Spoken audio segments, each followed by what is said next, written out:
Hey everyone, and welcome back to Ontario Cryptids. I hope you all are enjoying your weekend. This weekend was quite busy for myself, lots to do out in the garden, plus I've added on some additional projects, like I'm not busy enough. Anyways, let's get started. If you're enjoying the content, why not take a quick second to hit that subscribe button? By subscribing, you'll never miss out on the latest episodes, and you'll be joining a community of like-minded individuals who share your interests. Let's keep this journey going together. Thank you for your support. If you have an encounter story that you would like to share, then please forward your stories to OntarioCryptids@gmail.com. I would be honored to share your story with like-minded people. Now sit back and relax as we begin with today's episode.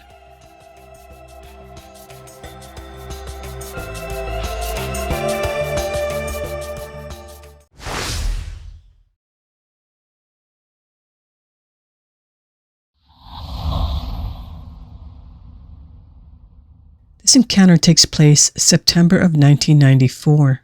We're going to Delta County, Colorado, and the nearest town is Hotchkiss. In the fall of 1994, I was hunting deer with friends north of Hotchkiss, Colorado. This area was called Wolf Park. I had never hunted this area before, but my friends had grown up in the area. It was a September muzzleloading hunt which runs from the second to the third weekend of the month. We drove quite a ways. We hunted the morning and I had seen nothing.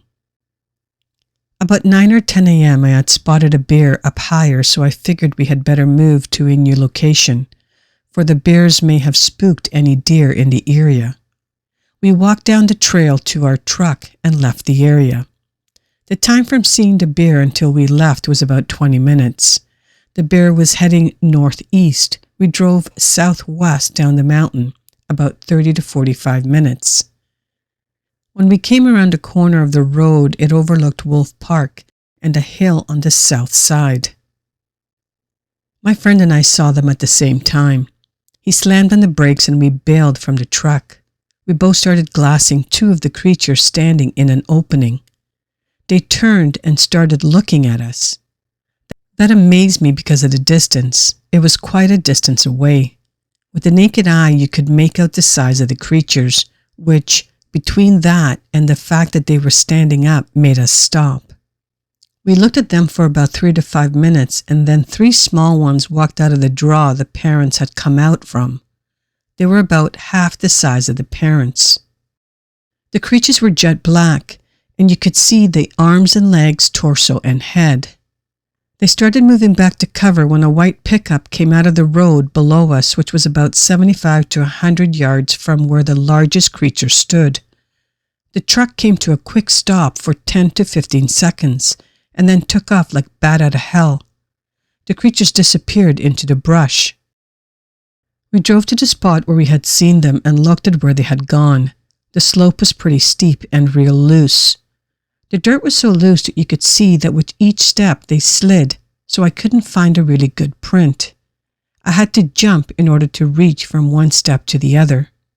The brush was real thick in this draw where they had gone, so we did not go looking for them. We left and went home. We talked about it for a week or two. It had gotten us so excited, but we never told anybody about this. I tried to bring it up one time a few years ago in conversation to my friend, but he avoided the topic. The only other person that I have told is my wife till now.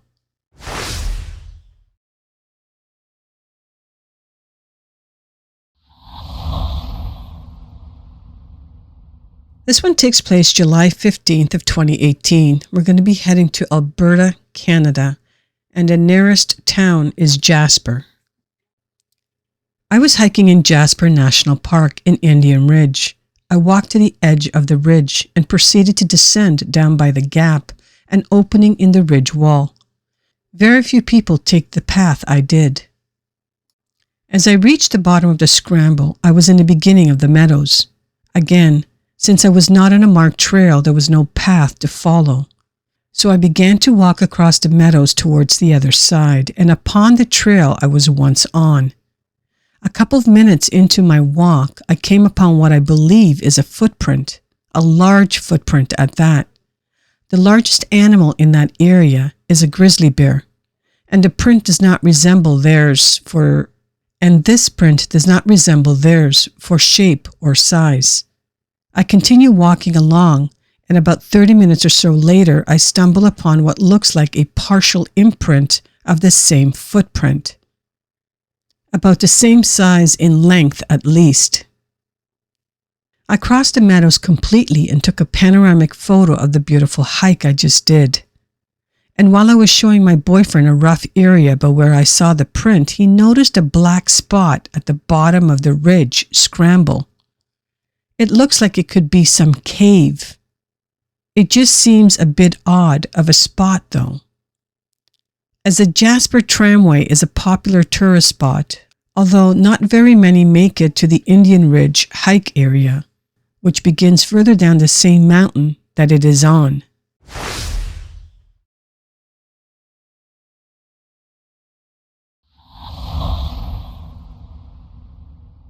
This one takes place during the spring break of 2024.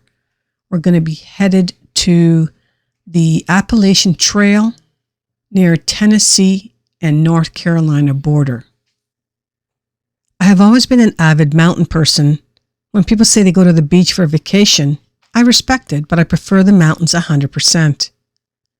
Something about these old giants has always fascinated me, as if I just cannot avoid but to be drawn towards them and be in awe when hiking on them. Over my short life, 21-year-old student, I consider that I have seen a fair amount of mountain ranges in Europe, from the Alps in Switzerland to the Pyrenees in Spain, and from the Italian Dolomites to the Czech Stoloway Mountains. I have always hiked and camped outdoors a lot with family and friends, but also by myself. Now, I went to the United States for college, and I've always been tempted to do a part of the Appalachian Trail. From the pictures I saw on the internet, I always wanted to see them in person. And I'm not going to lie, I must say that there's a great number of scary stories of these mountains that always attracted me a little bit as well. I am definitely not a person who likes scary movies or anything, but I enjoy reading fellow mountaineer experiences, and to be honest, I mostly just read stories about the Appalachian Trail to know how to prep myself for when I was going to do it. The scary stories just got my attention every now and then. That being said, I decided to go and do a small part of the Appalachian Trail this year and do a small section. I went to do a small part between the borders of Tennessee and North Carolina, with the Clingman's Dome being the icing on the cake. I was a little bit hesitant to go by myself since I'm not very familiar with both the geography as well as the wildlife in this part of the States. I wanted to go with a friend or my girlfriend, who is from North Carolina herself, but both my friend from Germany as my girlfriend declined because they had work. I had spring break, so I decided I would just go by myself since I'm graduating this year and will return back to Europe. I started at this place called Bryson City and walked along the Tuckasegee River until I reached the Nolan Creek trailhead. From there on, I just followed the trail until I would reach the Clingman's Dome, and from Clingman's Dome, I would follow the Appalachian Trail for about a week. I had prepared well for this trip. I carried bear spray and pepper spray. I read some freaky stories about people in the Appalachian Trail, and I also brought this hunting knife and axe for wood. I had some canned food and lots of water, plus a water filter, and for the rest, just my tent and a sleeping bag. So when I started walking from Bryson City, and I saw the beautiful aura this mountain range had, I couldn't be happier. I had been wanting to do this since I had arrived here in the US, and I was finally going to do it. I encountered some people on the Nolan Creek trailhead who were friendly, but I had made up my mind that I would be better off alone than with strangers. I reached the Clingman's Dome the same day and went a little further before I would set up camp. It was beautiful. At night, I slept a bit off the trail with a small campfire while I had dinner which I put out before I went to sleep. The first night went super well, as I also was exhausted from the hike to Clingman's Dome. The next 2 days were just beautiful, and I saw lots of breathtaking views.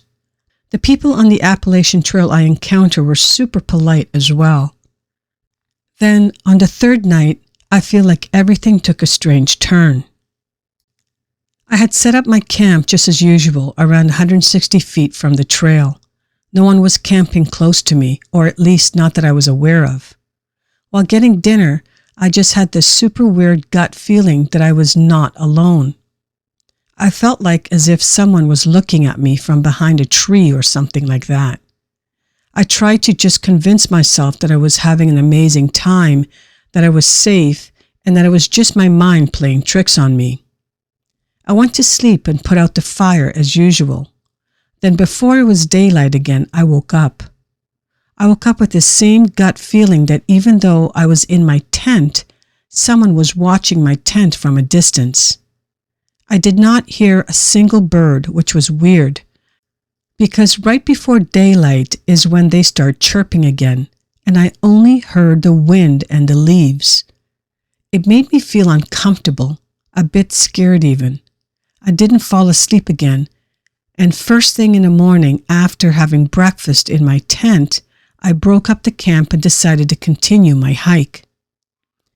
During my hike, I encountered a few people, and again, they were very, very nice, but I stuck to myself. While walking on this part of the trail by myself and alone, I felt being observed again. I even had the feeling as if something or someone was following me. Every so often, I would stop dead in my tracks in order to hear if it was real. Now, obviously, my mind could be playing tricks, but I would swear that I heard the steps stop a second after I had stopped. So at that moment, I felt as if someone was following me. I looked around me the whole time and I never saw someone or something, which made it even more weird. After the long day of hiking, I made camp. This time, a little closer to the trail than usual, because for some reason I thought it would be safer. I again had this gut feeling of being watched while having dinner outside of my tent. So I decided to finish it up in my tent and went to the bathroom in a bottle because I didn't want to go outside. I tried to sleep by closing my eyes, but my mind just kept focused on listening for sounds the whole time. And that is when I heard it for the first time, a knock, as if a branch was hitting a tree or a small rock was getting thrown at a tree. Silence followed, for what seemed an eternity but probably only 10 minutes. Then again, this time clearer. I was scared now and I had no idea where to go since it was dark out already. I put on my flashlight in the tent and made myself as big as I could so that my shadow outside the tent would look bigger because of the light.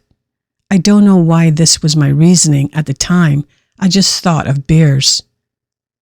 I held my hunting knife in my hand. The silence was followed by a second knock, but now I shouted to pierce the silence in the dark. First, I shouted that whomever was joking around, I was armed, and I was not wanting to be pranked.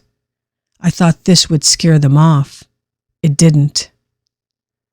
It was almost as if the person found it even funnier knowing I was pissed at them.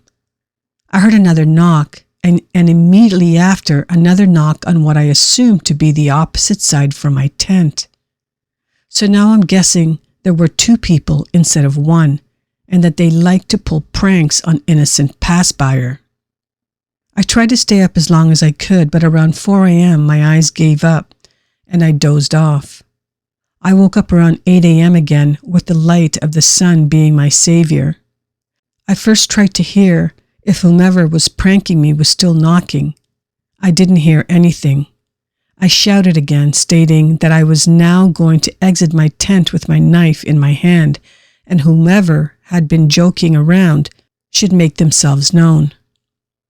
I walked out of my tent and didn't see anyone. I looked for tracks around my camp, but could not immediately make something out of it. I decided to get the hell out of there. The next part of my week basically continued being the same. At night, I'd hear some knocks from different directions, and occasionally I heard what I guess was a little bit of humming. Like as if a person was just humming a tune. Now, I never saw anyone except from the occasional hikers on the Appalachian Trail, so I cannot say I saw something weird, but I never shook off the weird gut feeling of being observed and followed during the rest of my hike on the Appalachian Trail. When I got back, I told my girlfriend what happened. She says it was probably my mind playing tricks on me, and I'm willing to believe her because I never saw anything.